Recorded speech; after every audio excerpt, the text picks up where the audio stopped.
changing ships? We can't go sailing the Suez in a whaler. The Suez Canal. When did they reopen it? Not long after you were attacked. Once they finished sweeping it for mines after the Arab-Israeli conflict. Can you stand? We're going to transfer to a container ship for passage through the Suez. Our destination is Pakistan, Afghanistan's neighbor to the south. There we disembark and head via Peshawar to the Zero Line, the border. We'll travel to the Khyber Pass by road. And then? We continue on horseback. Afghanistan's main roads are under Soviet control. We'll need to go around them. It'll be all narrow, winding paths through the mountains. We'll do better on horseback. It's a local guerrilla tactic. They use the higher ridges to avoid air recons. Then they charge down the mountains for ambushes. The Soviets still haven't devised a counter-strategy. Our time frame is only half as much as we really need. It's gonna be a tough march. Better horses than boats. Well, it'll make for good physiotherapy. Take the time to get used to that new arm. While the Soviets have indicated they are not participating in the Los Angeles... Ocelot. I hear they started calling you Shalashaska in Afghanistan. What's that about? You know the term Sharashka? It's slang for a suspicious, hastily thrown together organization. The word became associated with a type of forced labor facility in the Soviet Gulag system. OKB scientists and engineers who'd been convicted of crimes were sent to a Sharashka for forced R&D. The Sharashkas were supervised by Lavrenti Beria of the NKVD, the secret police, under the official name 4th Special Department. Forced research? That's not very different from what we do here. Diamond Dogs is different. Of a group ideology, our superstructure, to put it in Marxist terms. All right. Go on. Right. So anyway, at some point the enemy started calling me Sharashka. This was after the war in Afghanistan broke out. While I was keeping an eye on you in that hospital, I was also heading up interrogations here. The men I broke gave up their comrades and families, everything they wanted to protect them most. No real cause for it. I just let myself get caught up in the old Russian pride. And suddenly I received the honor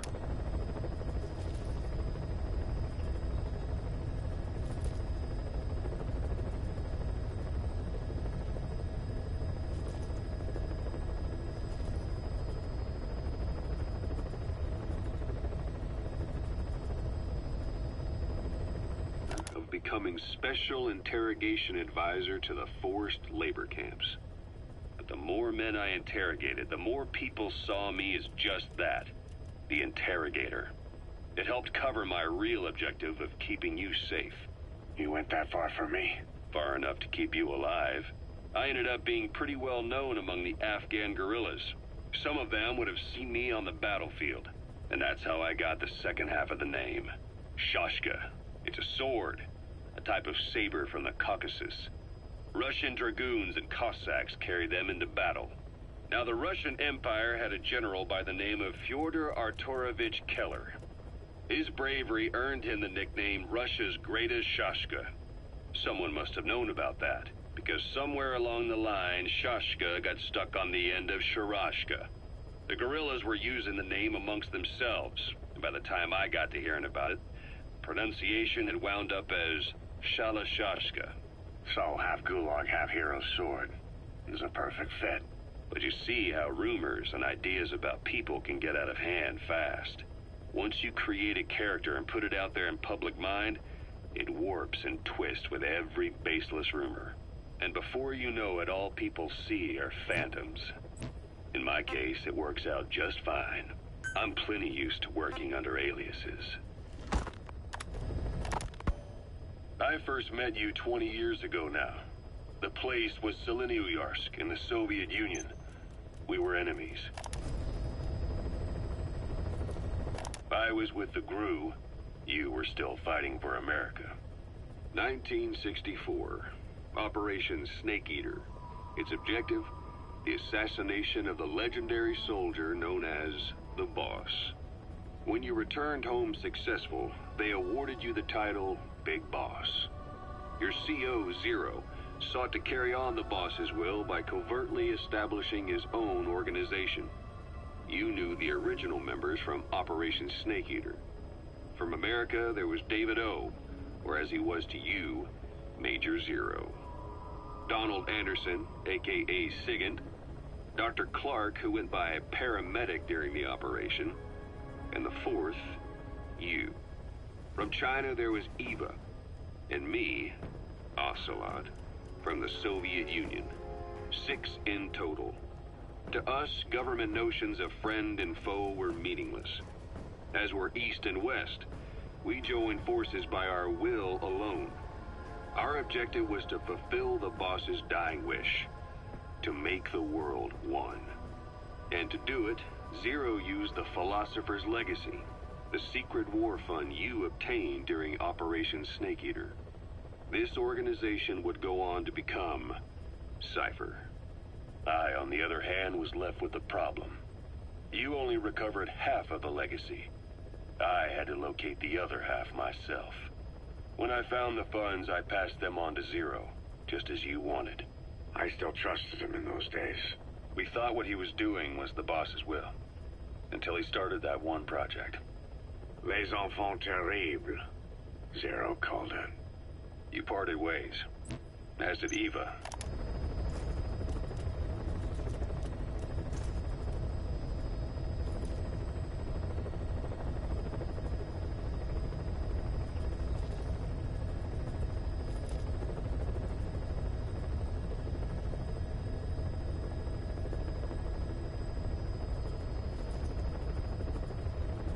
Only Anderson and Clark still with him. I maintain limited contact. Although, truth be told, we were just keeping tabs on one another. The reason was always you. After you returned to the Army and created Foxhound, you left America. For a time, even I'd lost track of you. I'd imagine Zero did too. You always were the best when it came to hide and seek. Zero created Cypher, an information network to tap into every corner of the globe. Woven together, Cypher's arteries make the world just one big organism. And that's not all. It also monitors the thorn in Zero's side.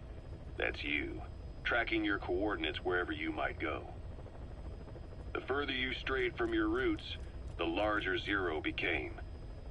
It's as if he was trying to close the gap between you. But before long, he disappeared from public life. Only a few people had direct contact with him.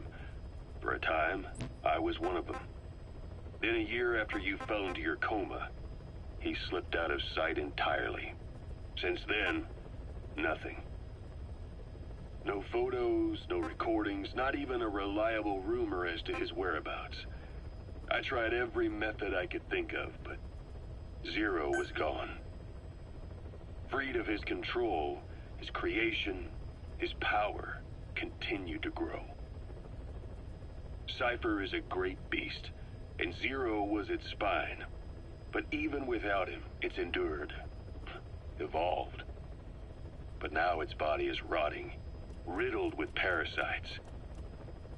Parasites like the ones who attacked you 9 years ago in the Caribbean, and then at the hospital. Cypher's Black Ops Unit, XOF. They learned where you were, and came to wipe the slur, and were on the verge of ordering a retaliatory nuclear strike. Coleman's big idea? Humans are incapable of destroying themselves. Turns out he never knew what humans are capable of. If that AI, the boss, hadn't found a way to stop the fake data transmission, they probably would have gone ahead with the launch. Deterrence was revealed as the pipe dream it was. All thanks to you. And her. The U.S.-Soviet talks looked set to fall through. What happened in Nicaragua no doubt helped trigger a change of heart. But in the end...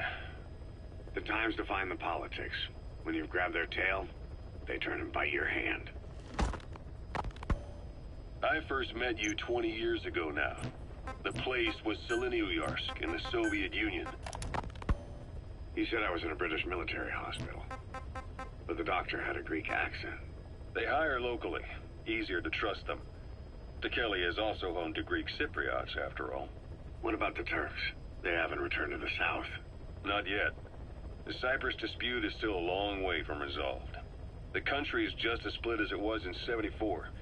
Turkish Cypriots in the north, Greek Cypriots in the south. Between them, the Green Line, the UN established. And Deucalion sits right on top of it. It does. Part of the buffer zone between the two groups. Another reason it was the perfect place to hide you. Easy to spot any outsiders snooping around. So how do things stand? Now, last year, the Turks declared that the Turkish Republic of Northern Cyprus is an independent state, though it's only Turkey that recognizes it. In the past, the Greeks and Turks lived side by side in the same villages. There are reasons to fight. Those came from the outside. Greece, Turkey, Britain, America, they all have their own stake in pitting the two sides against each other. But once you spark something like this, it's impossible to control. Both sides build up grudges like debt, without the foresight to see that each act of revenge just fans the flames, and then it's too late for other nations to rush in with peace talks.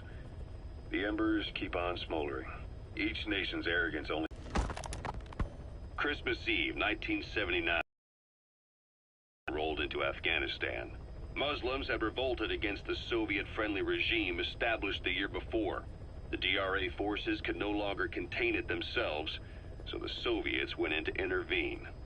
The Afghan government was powerless and fraught with infighting. They lost the hearts and minds of the people, and that alarmed the Soviet leadership. With the Islamic Revolution happening in Iran, the Soviets felt they had to act fast or risk the spread of Islamic revivalism. A superpower, sending a motorized rifle division against men on horseback with antique rifles. Everyone thought it'd be over in an instant, only it wasn't. Some Muslims made their fight a jihad, a holy war, and began a guerrilla campaign on all fronts. A war of attrition. These fighters call themselves Mujahideen. They're being supported by the West through Pakistan. That's why Miller was involved. He was training them near the Zero Line, sponsored by the CIA. The war has become a nightmare for the Soviet troops stationed here. They thought they'd be headed home in 6 months at the most. Then a year passed. 2 years. Now here we are 4 years on with no exit in sight. Afghanistan has become the Soviet Union's Vietnam. The Soviet troops on the ground want to go home, but at least they have homes to go back to.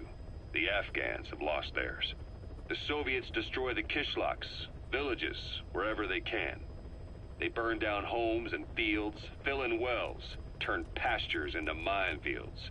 It's created a mass of refugees who fled to Pakistan.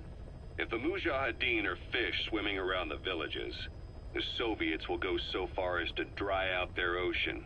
But this has had a big price. There's bitter resentment among the Afghans, and they're taking out their anger on the soldiers on the front lines. Among the Mujahideen are the Pashtun people. They're fiercely devoted to their code of Badal, or revenge. Soviets they've captured have had their hands, feet, and noses cut off before being left to die at the side of the road, just to show their comrades what they're capable of. Friendlies who come across them can do nothing but put them out of their misery. Then they burn down another village in retaliation. And the cycle of vengeance goes on.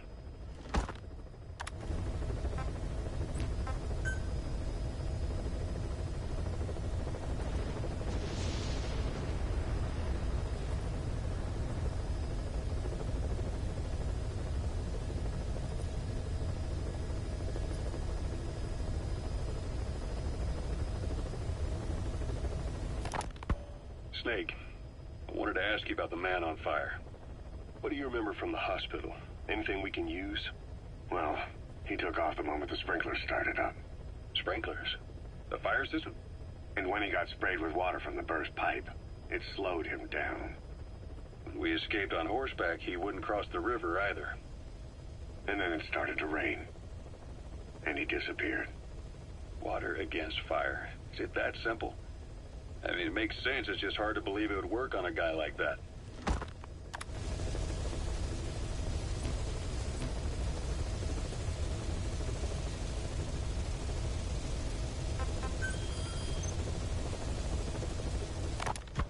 Farming villages in southern Vahan have been subjected to a strategic bombing campaign the past several weeks. The damage is spreading. It's part of the Soviet Scorched Earth operation aimed at wiping out the guerrillas. The target this time is the commander of a Spetsnaz detachment. He's been key to the operation's success. People say this guy's responsible for annihilating the Mujahideen at Tismasi Laman, the Hamid fighters, overnight. He's a tough, experienced commander. Don't underestimate him. The order from my client in the West is to shoot on sight. They want him out of the picture for good. Sorry, boss. This one's purely business. Wet work. A hit on a commanding officer of the Soviet military. Nothing personal. We're only doing this because it gets us one step closer to our goal.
Target is a Spetsnaz detachment commander. Your orders are to take him out. With skills like his, it'd be a shame to waste him. But I'll leave the method up to you. Boss, make your way to Deshago Calais and eliminate the target.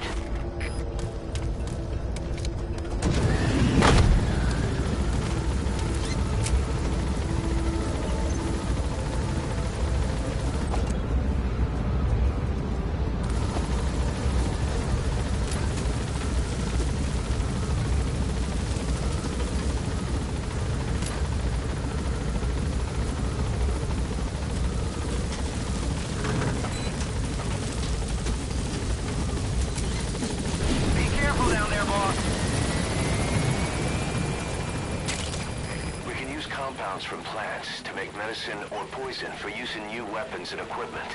Take a look at the plants list on your iDroid to see which ones we need.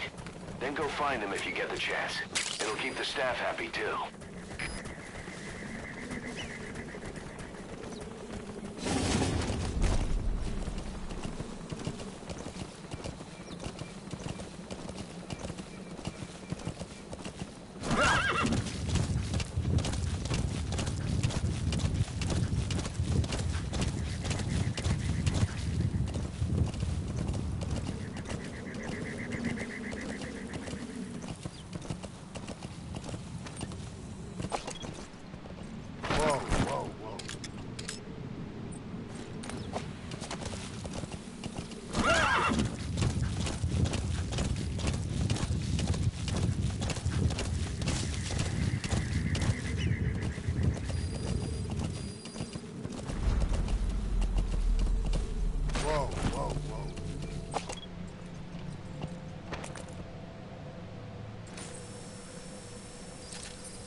Have already been processed. It may not be much, but we can use them straight away if you bring them back to base.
At the objective. Your target should be somewhere in that outpost. And don't forget, he has a Spetsnaz recon detail with him.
diamonds. Collecting them as assets will raise our GMP.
Toilet. If you're gonna hide inside, watch the enemy doesn't decide to use it. Same goes for hiding downed enemies in it.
Looks like the target.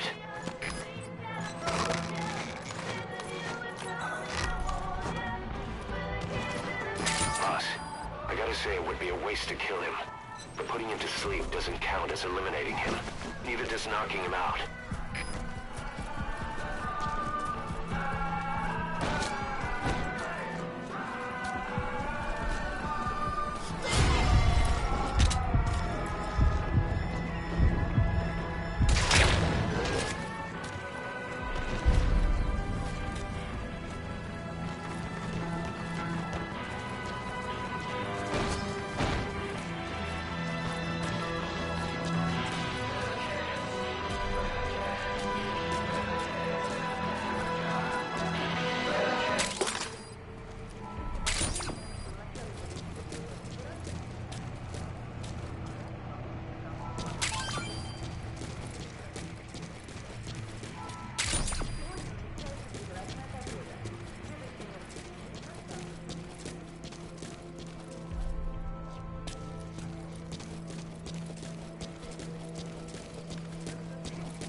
Roger.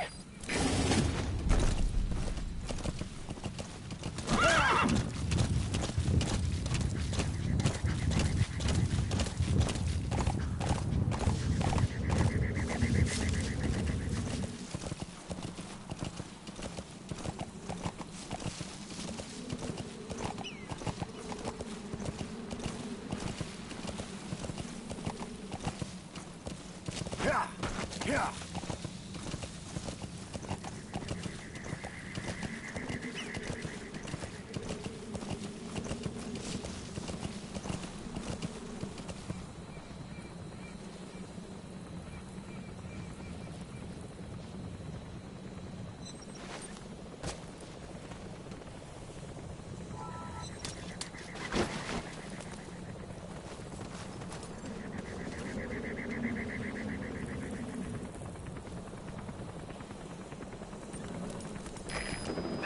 Squad. Arriving shortly at LZ.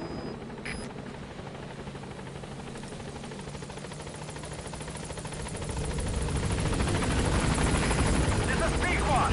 On station at LZ.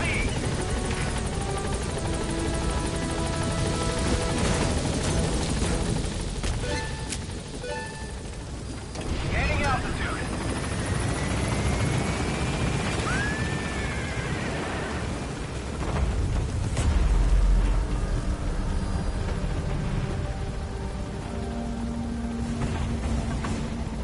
Departing.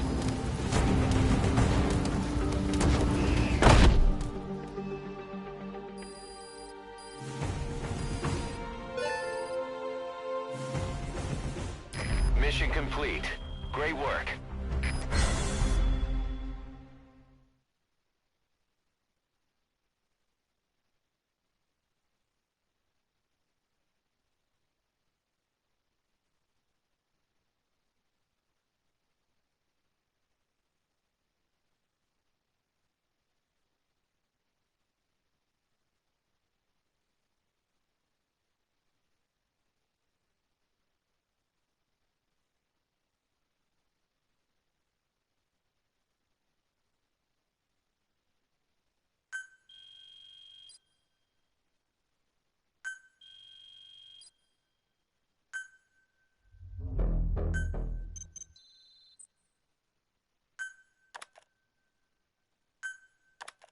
How you feeling, boss?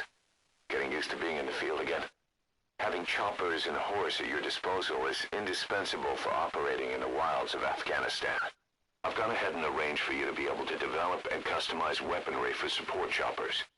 And you can also develop new equipment for D-Horse if you like. Use your iDroid to start development as needed.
By connecting your iDroid to the onboard computer, you turn the chopper into your own Aerial Command Center, or ACC.